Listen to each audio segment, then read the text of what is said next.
Good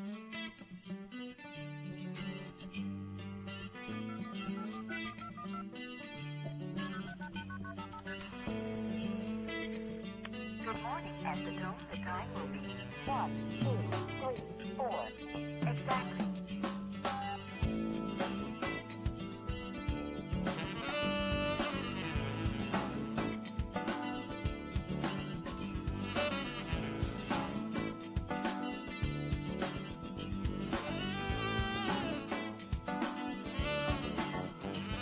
Woke up this morning without a warning. Words were still ringing in my head.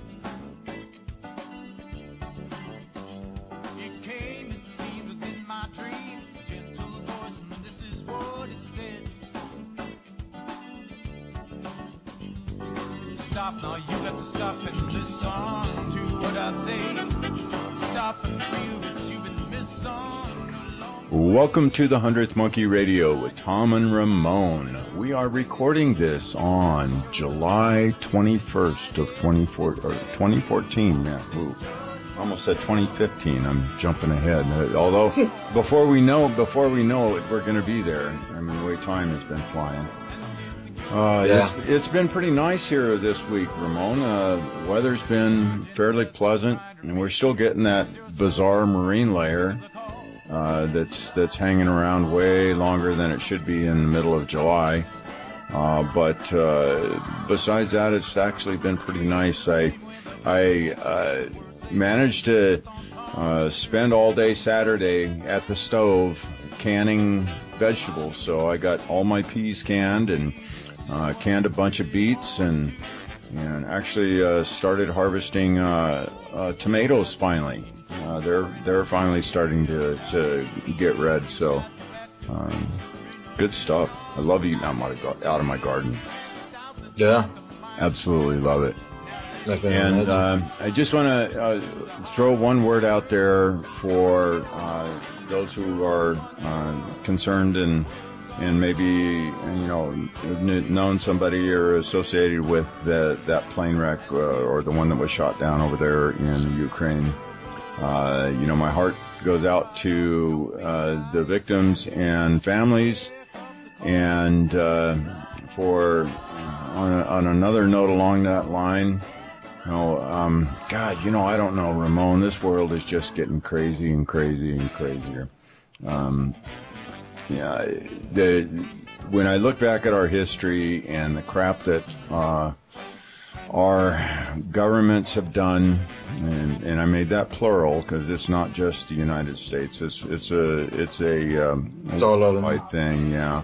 When I look at the way that things have been managed on this planet, I just I don't know. I put my hand on my face and just shake my head. And I'm like, oh, come on, guys, wake up. We're better than this. And there's a lot of suspicious stuff around this incident. Yeah, it just the coincidence of poor Malaysian Airlines. Oh my God, are they going to sell any plane tickets? I mean, are people just going to say, "Oh, we're done flying Malaysian Air"? They just can't keep their planes in the air, at least the 777s. So it's just awful suspicious, and it throws up a big red flag in my book when I look at 3 months ago we had Flight 370 disappear, and then all of a sudden it happens to be the exact same model plane. I think it was probably bought in the same batch that the 370 was bought in, and it goes down. It just throws up a red flag in my world. Something's not adding up right there. But maybe time will tell. Hopefully it's something that gets fleshed out and we get some serious answers and resolution to the problems that are happening over there. And my heart goes out to you guys over there. So I know we've got some listeners there in the Ukraine, and I hope you guys are all okay with all the turmoil happening in your world right now. And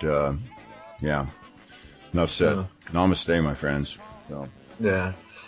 Speaking of, there's a listener of ours and also a dear friend of mine, a very old friend of mine who you guys would know him He's always on Facebook, and he's always putting the word out. Bayon Cortez, or better known as B, which we also did. I did a live show with him when Tom went to the ranch.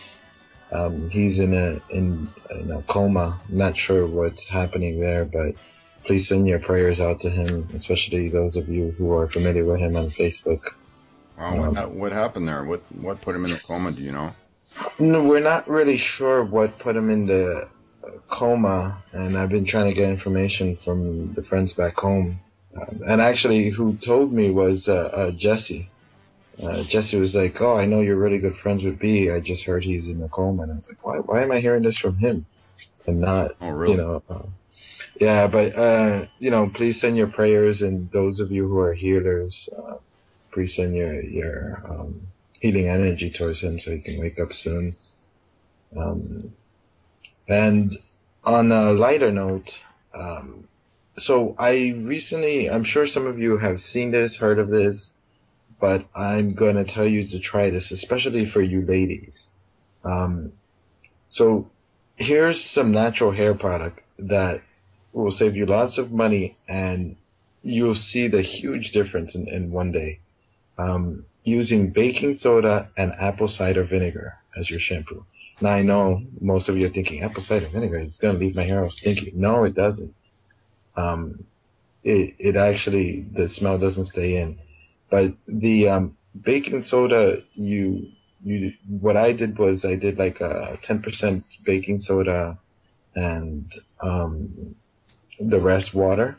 And I personally use distilled water. And then I wash my beard in that, and then rinse it off, and then took the apple cider vinegar and did 1/3 in a spray bottle, then sprayed it onto the beard and left it there like 1 or 2 minutes, and then rinsed it out. And what a difference in one day. So it leaves your hair like with softer? volume. Yeah, it's softer. It adds more volume to it. It's easier to maintain. Usually, like, my beard gets all frizzy towards the end of the day. It doesn't do that anymore. It's a miracle kind of thing. Like, I mean, in one wash, when you first wash it while it's still wet, it feels actually like kind of weird, and it feels like it didn't do something good. But once it dries, you see the difference. So the baking soda does the very thorough cleaning, and then the apple cider vinegar alkalines your hair. So it does a huge difference. It's nice. You know, I'm a big baking soda advocate. You know, that stuff is it's absolutely a miracle material, and you can do all sorts of stuff with that. So. Yeah, so, you know, speaking of that, I was thinking, well, maybe I should do that with my body too. So, because there's also a bath that you can do with that. Mona Delfino really talks about apple cider vinegar in the bath. But I drink like a teaspoon of baking soda and water before I go to sleep, and as soon as I wake up, drink another teaspoon of apple cider vinegar. So I was thinking, because if it does this much difference in your hair, imagine what it can do with your intestines and, you know, the inner parts of your body. Yeah. So anyway, we have a special guest, and, you know, before you introduce him, Tom, I was saying, you know, off the air how we'll be talking about Reiki and getting into other things as well, but how in Japan it's looked at as kind of a negative thing, and I think it's just a fear of the unknown and fear of not knowing what's it about, and being scared of getting caught up in a cult. Yeah. Yeah. But I was at the park, and I saw this woman go up to these 3 girls and, you know, telling them, like, these 3 high school girls, and telling them, would you like a Reiki thing? And they were doing it. And the girls were left with such a good impression. And I was so happy about that because they were left with a good impression about it. Maybe when they get older, they'll start practicing it because it is part of their culture. And, you know, and I'm glad to see that in America it's like spread, because the majority of people I know in America have at least tried it, if not practiced it once. Yeah. Yeah. It's definitely becoming much more popular and widespread. So, Yeah. So let's go ahead and get going here. We've got Brett Beville with us tonight, and he is the author of Reiki for Spiritual Healing, the Reiki Magic Guide to Self-Attunement, and the new Reiki software for divine living. Brett is also author of illustrated poetry books, America Needs a Woman President and America Needs a Buddhist President, a poem which originally aired on NPR's All Things Considered. Brett lives in upstate New York. He teaches regularly at the Omega Institute, which has 25,000 guests per year, as both a catalog workshop presenter and weekly facilitator of their R&R program. He is listed on the Omega Institute's website, which gets over 1 million hits a year. He's also a constant presence. He has a constant presence on Facebook with membership in numerous Facebook groups, maintains a presence on Twitter, and maintains an active presence on Alex Gray's Chapel of the Sacred Mirrors community, as well as the poetry communities in New York City, San Francisco. He's got several websites. He's got brettbevell.com, and that's BRETTBEVELL.com. America Needs a Buddhist President.com, America Needs a Woman President.com, and magicalawakening.org. Brett Beville, welcome to the 100th Monkey Radio. Thank you, Tom. Oh man, you know, one of the things we like to start off with all of our guests is getting a little bit of background and leading up to that proverbial 2x4 or the great awakening that each of us have. Ramon and I both had a 2x4 sort of experience that sort of put our feet on the path. And we're always curious to find out. On the path. Yeah, we're all curious to find out how our guests ended up looking in the directions that they have gone. Sure. So where were you born? Where were you raised at? What put your feet on the path of Reiki healing? Yeah, I was born in Portales, New Mexico, which is a small town near the Texas border, in eastern New Mexico, and grew up mostly in Albuquerque. Spent most of my years in Albuquerque, and then also somewhat in Southern California. My parents were divorced, so I'd visit my father in California during the summers, and then didn't really get into Reiki until long after college when I was living in New York City. And I had the sort of a strange experience of having a very challenging situation at the NYU Dental Center where a student was working on pulling a wisdom tooth, and he was really rough with me. And after that experience, I probably looked like I'd been smacked in the mouth by Joe Frazier or Muhammad Ali or something. I had this huge welt. And I had the luck of having a roommate who happened to be a Reiki practitioner. He had never really talked about it before. I didn't really know what it was. But when I came home that night and he saw my face, he immediately offered me a Reiki treatment. And when he put his hands on my face, I just suddenly felt a connection to something that felt much larger than him and much larger than me, and perhaps most importantly, much larger than the pain I was experiencing. And it really allowed me to surrender into this place of what felt like just a space of divine grace, where I knew this suffering was going to go away. And shortly after that experience, I wanted to get trained in Reiki. So I ended up studying with his Reiki master, a woman named Elka Petra Palm, who still lives in New York City and still teaches there. And so that was the start of my journey. And then, ever since then, I've just gotten deeper and deeper into it. I love not only the physical healing that can happen from it, but also the more spiritual and mental, emotional aspects of it that are really profound in terms of the kind of shifts that one can achieve. Right.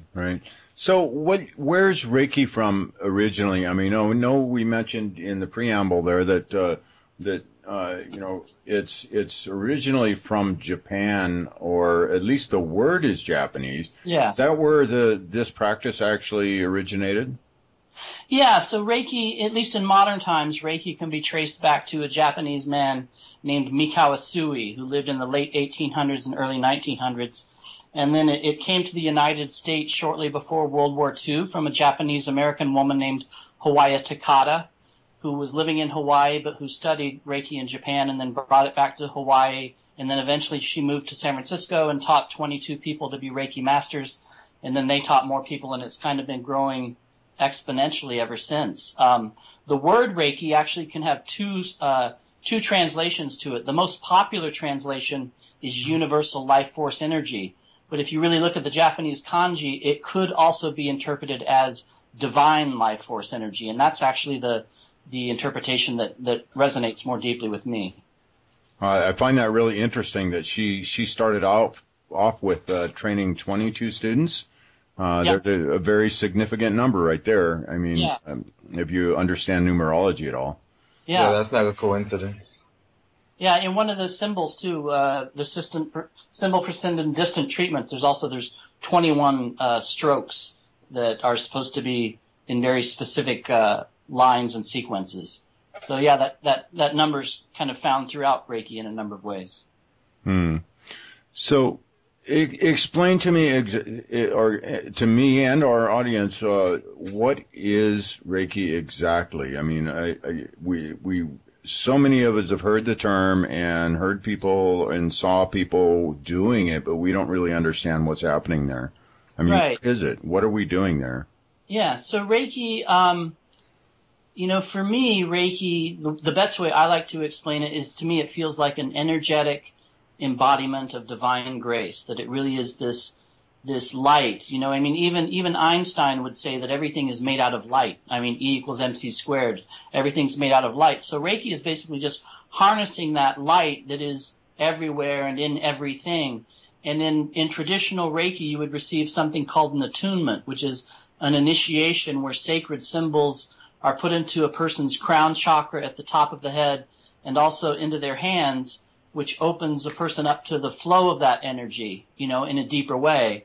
Now, some people could say certainly that, that anyone, who's really open might be able to tap into it, and that's probably true on some level, but the initiation certainly accelerates the process for most people in terms of really being able to feel the energy and move it in a profound way. So at the first level, you receive that initiation, then you also learn hand positions for doing a treatment on yourself, and then also hand positions for doing a treatment on somebody else.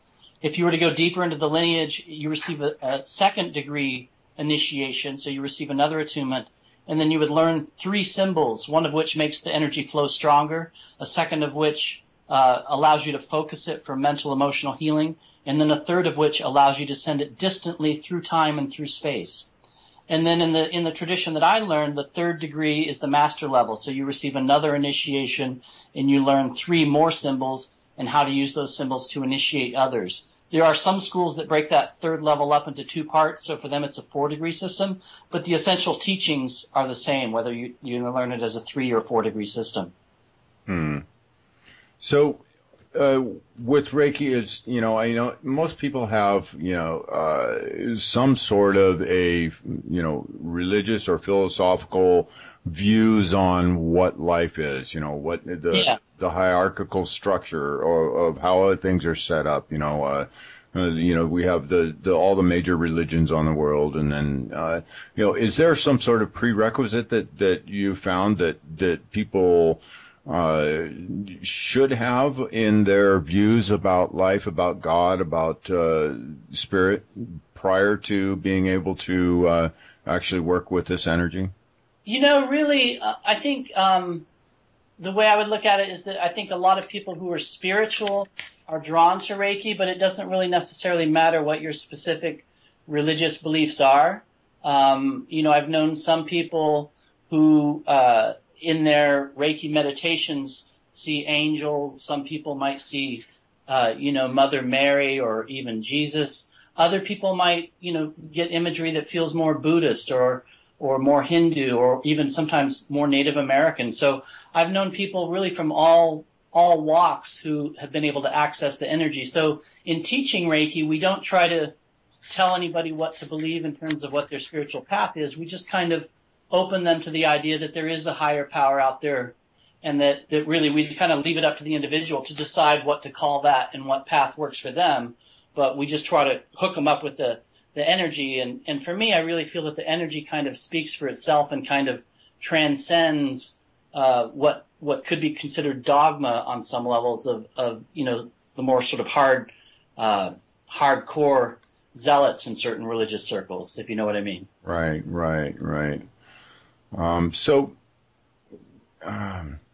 Well, you mentioned Reiki meditations that somebody does. Is there a specific meditation that a Reiki practitioner will do maybe prior to performing Reiki? There's a beautiful meditation that a lot of Reiki teachers offer during a training, which is about meeting your Reiki guides. So, the belief is that there are often, spirit helpers who are there with us during the Reiki session. And a dear friend of mine named Michelle Denis, who teaches in Vancouver, is really wonderful at leading some of those meditations, and she's often assisted me in my workshops at Omega Institute. And so when using those meditations, people see all kinds of things. Again, often, angels and power animals, sometimes even ancestors. Sometimes people might feel the presence of a departed loved one show up as their Reiki teacher or guide. And two, when I'm doing Reiki sessions myself, sometimes there's that sense of another voice or another sense of a presence that's almost speaking with you. And I always advise my students to really just drop in and intuitively listen to that and to let themselves be guided by that. Ramon, you got one you want to throw in here? Yeah, with Reiki, is it easier to work on somebody else than supposed to on yourself, or does it matter? Well, I think it's really both. So for me, I always recommend that those that are attuned or initiated into Reiki, that they always be working on themselves, because we always have stuff that we need to move through, whether it's karmic stuff or psychological stuff or even just, physical ailments. There's always something to be working on. But I also think that Reiki is something that's meant to be shared. So, I also recommend that my students really, share it with friends and family. And, if they feel like, actually, sharing it professionally and offering professional sessions, certainly I encourage them to do that as well. But it's really, I really think that it should be used both for self and as well as for others. One thing that's interesting too is that the belief in Reiki, and my experience really validates this, is that as you're giving Reiki, you're also receiving it, because it's having to come through your crown chakra and sort of down through your arms as you're giving a session. So you're actually receiving some benefit as well in that. What about energetically? What does it do? If you perform Reiki on someone, do you experience, or is this something that's been reported, that an energy drain from themselves, or would that be if someone was experiencing that, would that be somebody not doing it right? Yeah. So for the way I teach it is that Reiki really isn't your energy. It really is coming from a higher place. So the practitioner is more kind of like the flute that the sacred light is passing through, but they're not actually creating that light. So it's not something that should drain the practitioner. For me personally, when I give a session, it often it brings me into a very meditative state, just simply by performing a treatment. So one shouldn't be drained by it, usually. There are some situations where maybe if somebody has some natural empathic abilities, where they might possibly be drained by somebody if their empathic aspect is tapping too deep into somebody's issues. But that's really more a situation about somebody being empathic and not so much about the Reiki itself. Yeah, well, see, that's where that's the reason I asked that question, is because I've actually experienced that myself, and I am quite empathic. So that kind of explains that end of it. I have never gone to, which this is another reason why we brought you on the show, is that I in my very near future, which I guess 6 weeks from now, I'm going to be doing a weekend training, and I know I move energy quite well. I've been doing Kunlun for quite a while.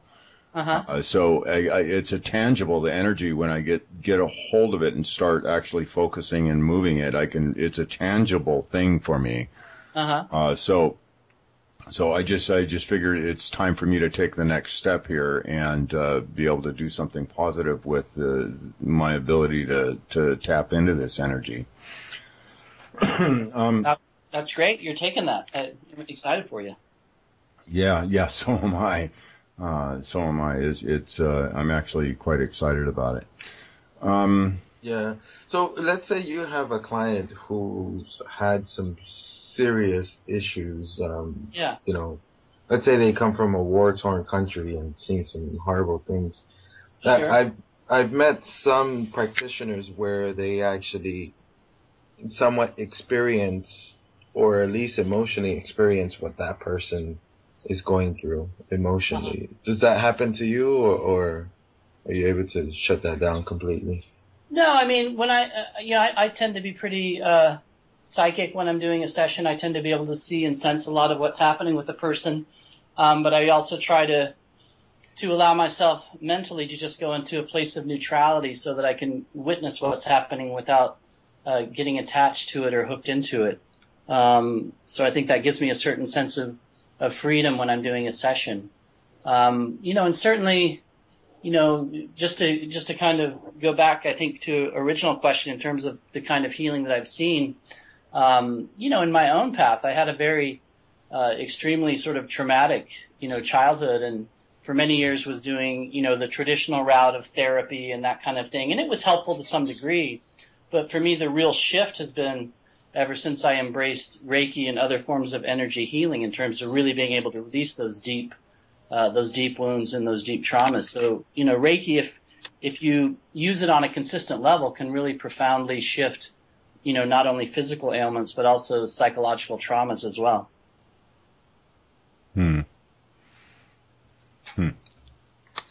Sorry, I had to close the window because they were like sawing off some tree or something. No worries. Yeah, so let's go back. I want to learn a little more about the history of, I forgot, what was his name? The Japanese gentleman who came up with the... Mika Asui. Is there any stories of how did he come up with this? Did he go into some cave, or was it given to him by some beings or something? There are stories, and what I found very interesting is, in my own Reiki journey, I had 3 different Reiki masters who taught me along the way, and each of them had a slightly different story about Mika Asui, and so at a certain point I was kind of like, well, which one's really true? And I began to look at the themes that were true in all the stories. So all the stories mention that he was on sort of a spiritual quest to be able to access, modalities of spiritual healing. Some of the stories vary in that some of the stories referred to him as a president of a Christian seminary. Other stories referred to him as a Zen Buddhist monk, which my guess is probably more likely given that he was living in Japan. But all of those stories mention that he was on a quest, and that the quest culminated with him meditating on a mountaintop for 21 days, and at the end of that 21-day period of meditation and fasting, that he had this vision, sort of these bubbles of light coming down from the heavens, literally sort of being seared into his consciousness. And that after that experience, he then had this ability to heal that he referred to as Reiki, or universal life force energy, or divine life force energy, however you want to interpret the Japanese kanji. That makes a complete sense. There's these people that go up into the mountaintops, and they're called Yamabushi. And that's pretty much translates to mountain monk. And that 21 day, do you know is there any story whether he did it in a cave or just in the mountain? The stories that I've read consistently refer to a mountain. I mean, I guess it's possible that maybe he was in a cave as well, but most of the stories refer mostly just to the mountain. Yeah, because there's another Japanese monk I know out here that he did the 21 days in a mountain, in a cave. Oh, wow. And never allowed himself to see light during those 21 days. And wow. It had a profound experience on him. So it's not a shocker that he came up with this system, 21 days, fasting. So Yeah, it's amazing. So with so he just spread it in Japan itself, and then do you know if it became something big in Japan, or did it become bigger when it hit the West and then went back? Yeah, I think it became bigger when it hit the West. In Japan, it does still exist, but it's very secretive in Japan. You know, Yes, it is. It's sort of like almost kind of underground. Yes. So, you know, in terms of the West, you know, once it was sort of embraced in the West, I think just culturally maybe there was more openness in the West to it, perhaps. But particularly in the last, 15 to 20 years, it's really kind of accelerated in the U.S. and also in Europe. Yeah. Yeah, it's very esoteric and secret here. Yeah. Tom, you were gonna ask something? Well, I was just going to go to the next step of this chain of events here. The what was the lady's name here in after World War II? Oh, Hawaii Takata. Hawaii Takata. Yeah. So when Hawaii introduced this in San Francisco or in Hawaii originally, it's just curious to me that it would be a Japanese lady that introduces this to the West, coming out of out of World War II, where all the Japanese Americans were in these internment camps, right? That such a gift is brought to the world coming out of that sort of society. Yeah. And deported too. So many of them were deported, even though they were citizens. Yeah. Sometimes I wonder if that's where the sort of more Christian stories about Asui arose. That some people believe that maybe she kind of changed the history a little bit to make it more palatable to the West, but again, I don't know that for certain. It's just a speculation in the world of Reiki. Right. Yeah, it kind of reminds me of jiu-jitsu, where if I ask a Japanese person where does it come from, they'll say Brazil. Oh, really? Wow. Yeah, they would. Wow. They'll say I've never heard of it until like the Westerners started bringing it here. I was like, oh my god. And it was like brought to Brazil by a Japanese person in 1915. Wow. So I just find it hilarious because I was like, yeah, judo is part of jiu-jitsu and it's older. And they're like, no, it's not. That's not Japanese. That's Westerner. Yeah. Interesting. Yeah. Yeah. So Reiki. So I'm curious about Reiki and its evolution. Is it still practiced relatively the same way as it was introduced after World War II? My own sense is that Reiki's evolving. The attunement style can be different depending on, where the individual Reiki master was trained in terms of what their lineage is. The Reiki Alliance, which is very traditional in their teaching, and that's what my first degree Reiki master was a member of the Reiki Alliance. So her attunement style was different than what I was taught when I became a Reiki master. So, there are slight variations in how people do things. Sometimes different Reiki masters might have slightly different variations on the hand positions. Sometimes people over time have memorized the symbols slightly differently, so they might look a little bit different from Reiki master to Reiki master. But my core belief is that the energy itself is still the same. It's sort of, we're tapping into that energy, and those symbols and those techniques are really just sort of keys to access an energy that's actually universal. So for me, even though the traditions might vary and might evolve slightly, the core energy is really sort of beyond all of those variations, if you know what I mean. Right. So you've mentioned several times the hand positions. I'm curious, what implication do the positions of the hands have to do with the whole thing? So really it's just mainly, so for self-treatment, you would usually start with your hands placed over your eyes, and then you would work, different points around the head, and then work down the body. So it's mainly just, placing your hands in certain key positions so that the energy is kind of getting equally disseminated throughout a person's entire being.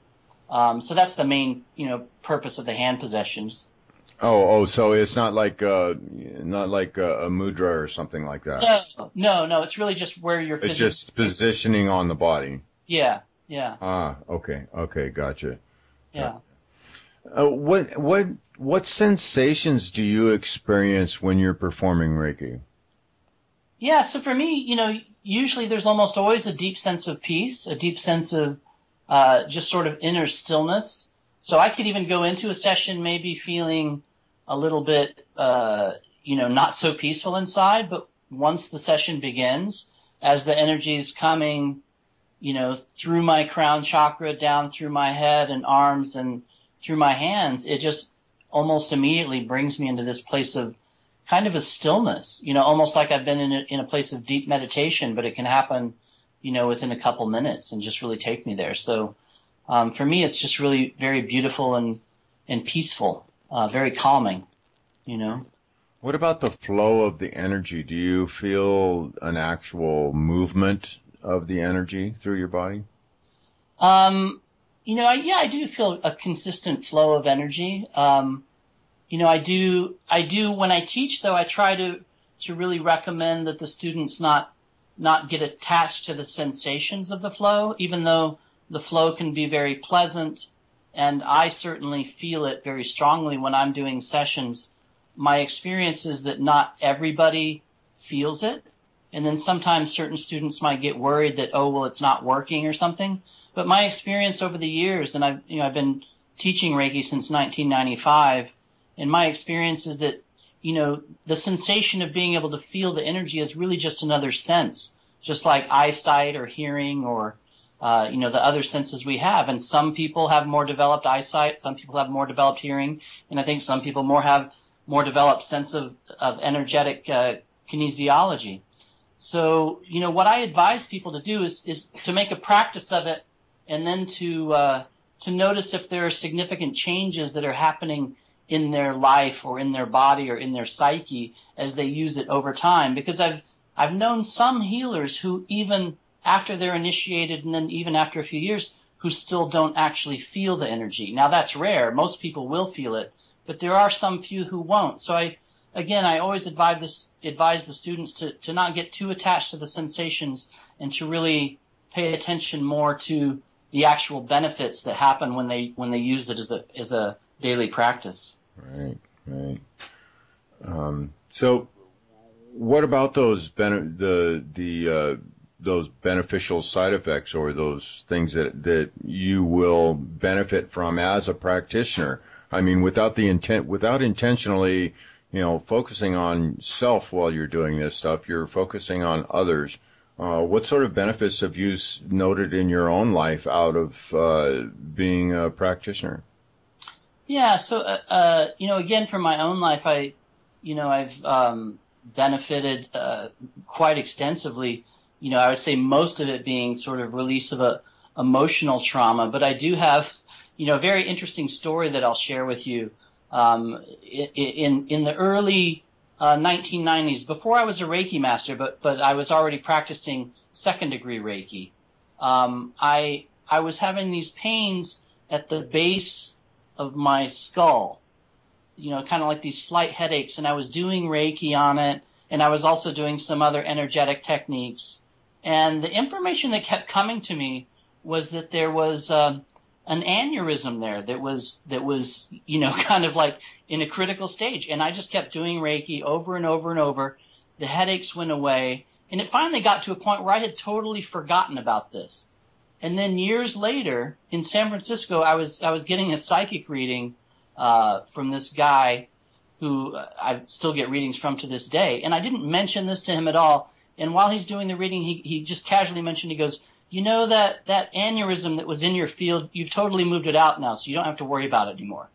And I thought, wow, that's a pretty, for me, it was a pretty intense validation that this energy can work on actual physical ailments. So again, for me, the primary benefit has been a sense of emotional and psychological peace, having come out of a very, traumatic, abusive childhood.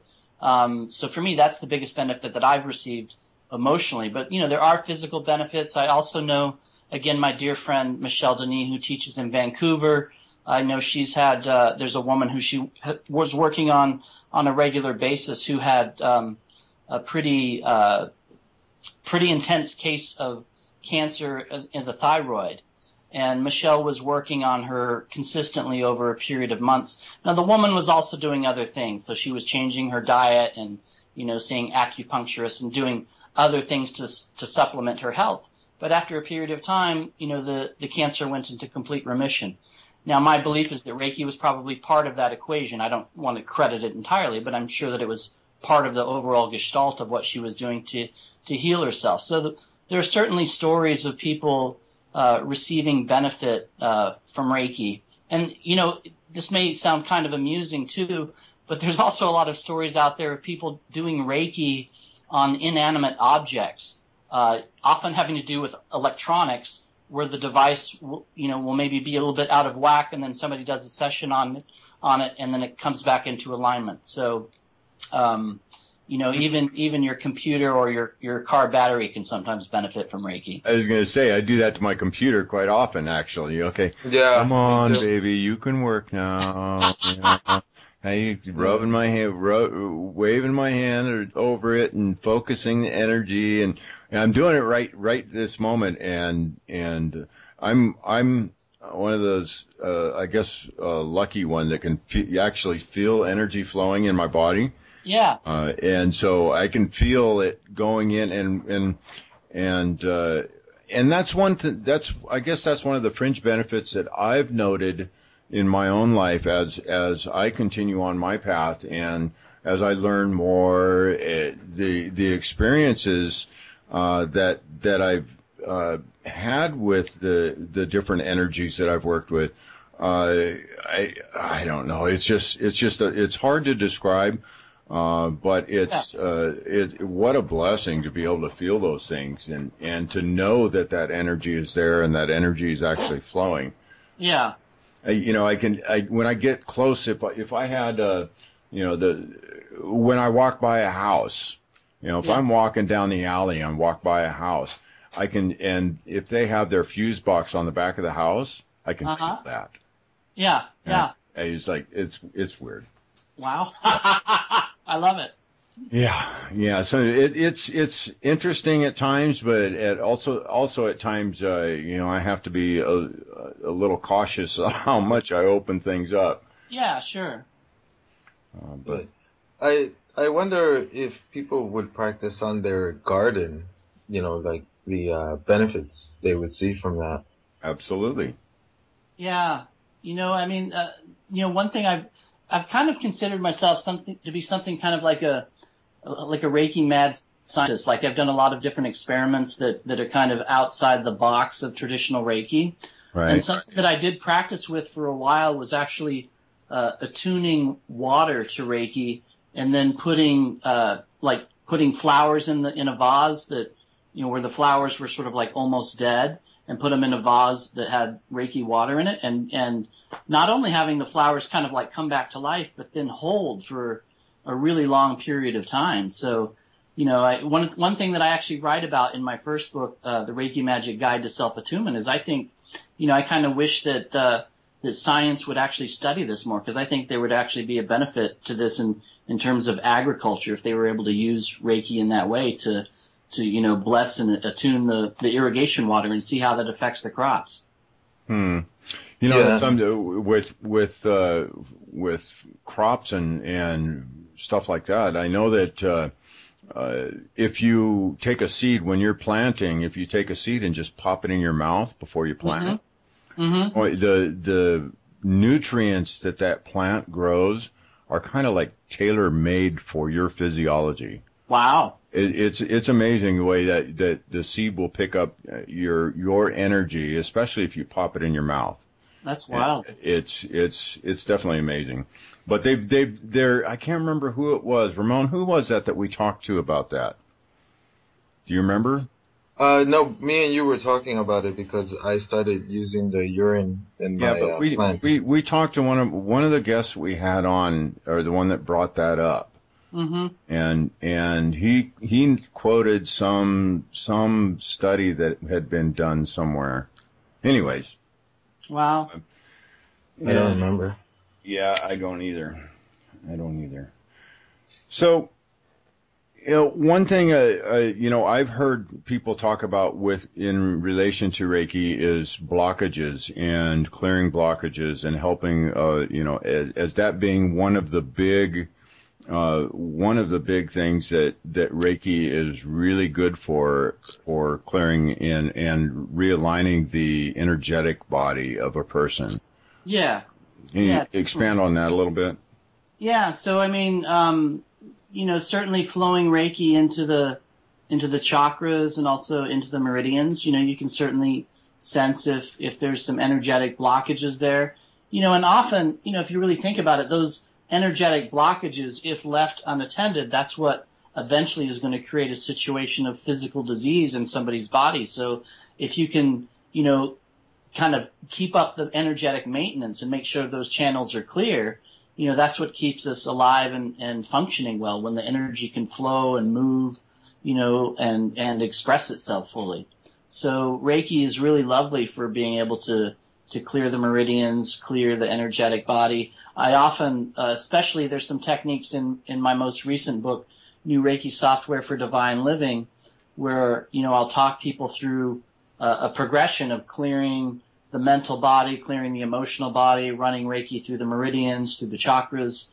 And I always, when I get to that stage of the healing, because I can actually do this in group now when you work with the process from that book. So working with a whole group of people, when they're doing that, you can really feel the energy in the whole room just totally shift, because it's, it's cleansing, it's purifying all that energetic gunk. I kind of think of it as just sort of like being the clogged energetic pipe, and you're just clearing it out so the energy can flow. Okay, you just opened up a door. Yeah. So, do you think it's saying that you just said you could do on whole groups? Do you think you can give our audience, maybe a very short one? Is that possible? Or? Yeah, I could do that. Yeah. All right. What do you think, Tom? Yeah, that sounds great, actually. Yeah, why not? Let's wrap up this first hour with it. We've got a little over 10 minutes here. Okay. So what I'm going to do is I'm going to use a technique based on the most recent book, New Reiki Software for Divine Living, which uses something called the Reiki crystal. And so I'll talk to my crystal out loud so you kind of know what it's doing, so that it makes sense on an audio version. So I'm just going to go ahead right now and invite my Reiki crystal to begin sending Reiki to the brain and nervous system of everybody who's listening to this recording, including the two of you guys, and just begin sending Reiki to your brain and nervous system. And as it's working on the brain and nervous system, I'm also going to invite my Reiki crystal to begin sending Reiki to your digestive system, to the digestive system of everybody who's listening to this radio. And I'm also going to invite my Reiki crystal to begin sending Reiki to the skeletal system of everybody who's listening to this, to the bones, the cartilage, all the vertebrae in everybody's spine, all receiving Reiki now from my Reiki crystal. And I'm also going to invite my Reiki crystal to begin sending Reiki to everybody's muscular system, all the muscles, all the ligaments, all the tendons in everybody's body, all receiving Reiki from my Reiki crystal as they hear this. And I'm going to invite my Reiki crystal now to start working on everybody's chakras that's listening to this, clearing the chakras of any energetic debris or psychic debris that's not serving their highest good. So clearing the chakras of everybody who's listening to this right now. And then also sending Reiki from my Reiki crystal into everybody's meridians to just clear the meridians again of any energetic blockages that are not serving their highest good.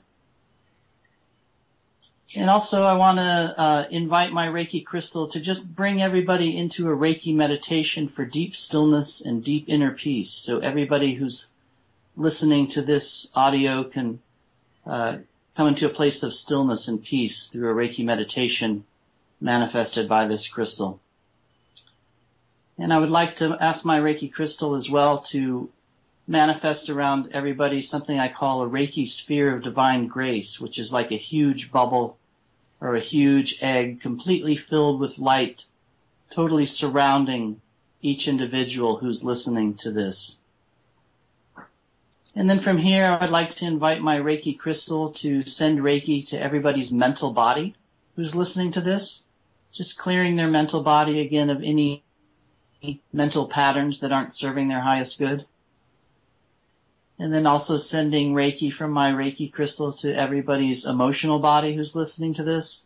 Again, just clearing their emotional body of anything that's not serving their highest good. And then asking my Reiki crystal to send Reiki to everybody's karmic body who's listening to this. Again, to just release any karmic conditioning that's not serving their highest good. And then I'm going to invite my Reiki crystal to just send something I call a Reiki wave, which is just like a wave of Reiki energy rolling from everybody's top of their head all the way down to their feet, just to help soothe their bodies and again just keep that sense of stillness and calm happening. And then I would like to invite my Reiki crystal as well to send Reiki to everybody's respiratory system, to just clear the lungs, the nasal passages of everybody who's listening to this recording. I'd like to invite my Reiki crystal as well to send Reiki wherever it is needed for your highest good for each individual who's listening to this. So for some people that might be their liver, for some people it might be some emotional situation. So again, wherever it is needed for their highest good, I'm inviting my Reiki crystal to send this energy out now. And then I'm going to invite my Reiki crystal to just slowly shift the session and invite my crystal to translate and transfer all these different lines of light to now be for the most gentle and most perfect form of integration for this very short healing. Again, for everybody who's listening to this, my Reiki crystal shifting the energy to be for the most gentle and most perfect form of integration.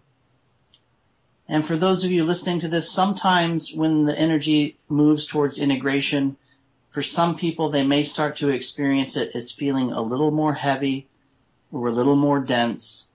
And that's simply because the energy is reminding you of your own physical presence, that even though we are spiritual beings, we do exist in this world of form. So again, if it's feeling a little heavy or a little dense, that's just totally natural. And it will slowly begin to wind down. And then as it's starting to wind down, just let yourself become aware of your chair or your bed, wherever you might be experiencing, listening to this recording. Just be aware of the earth supporting you. Let yourself be aware of the feeling of the clothing against your skin. Let yourself be aware of any sounds that are happening around you. And just very gently and very easily allow your consciousness to sink back into the place that you are, back into your body, back into this time and space. So again, that was just sort of a very sort of short, energetic sample healing. Wow.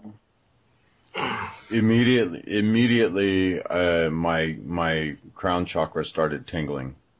I'm ready to go to sleep. Yeah, good stuff. Thank you. You know, I do want to mention I do have some free audio healings that are listed on SoundCloud that people can just listen to whenever they want a short little Reiki healing. So if you just go to soundcloud.com and type in my name, Brett Beville, there's a series of free audio healings that people can listen to and just get some free energy work. Oh, fantastic, fantastic. So, Brett, where can people pick up your book at? Yeah, so Amazon.com certainly is probably the easiest way for most people, but also at Barnes & Noble. Most local bookstores should be able to order it if they don't have it in stock.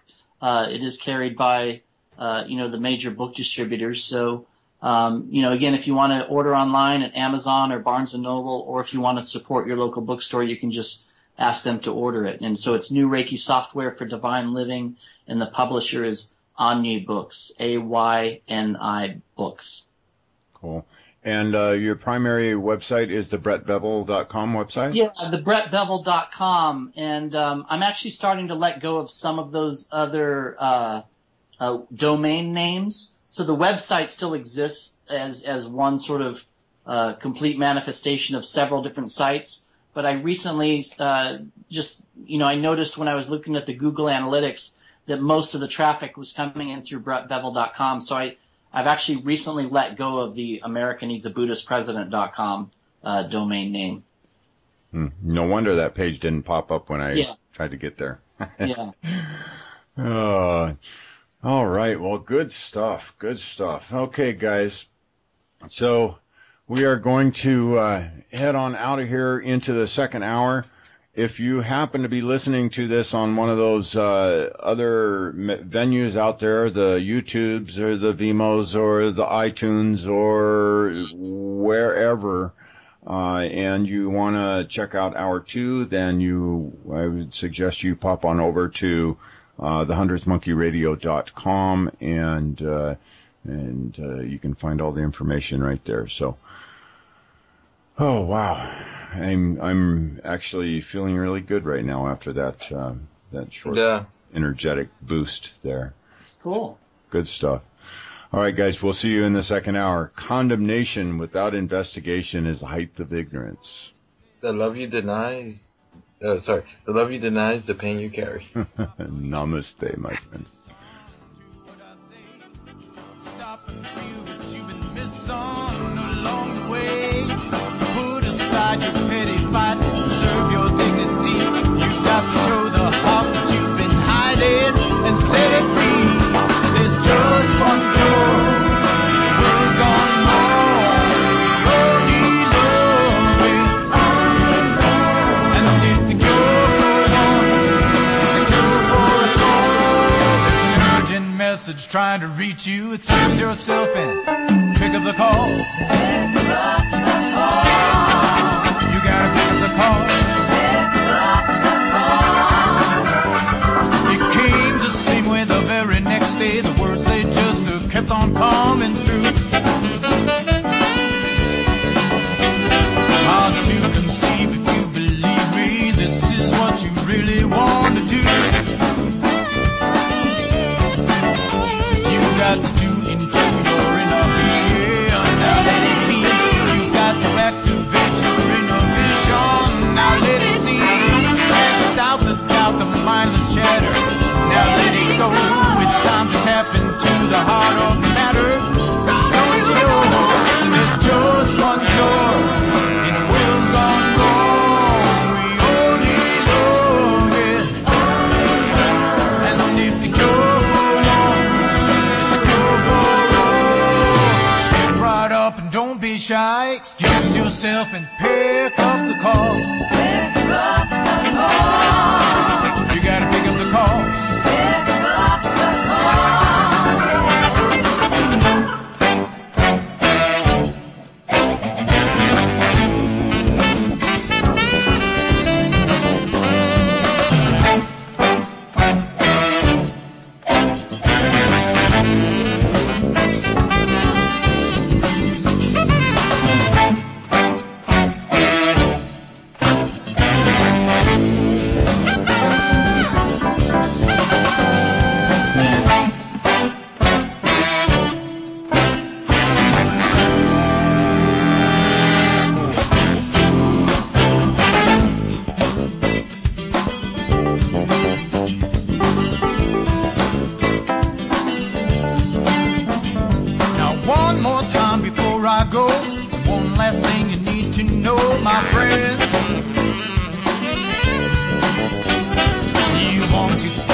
Complicated, it's really all quite simple in the end. You got to tune into your inner being.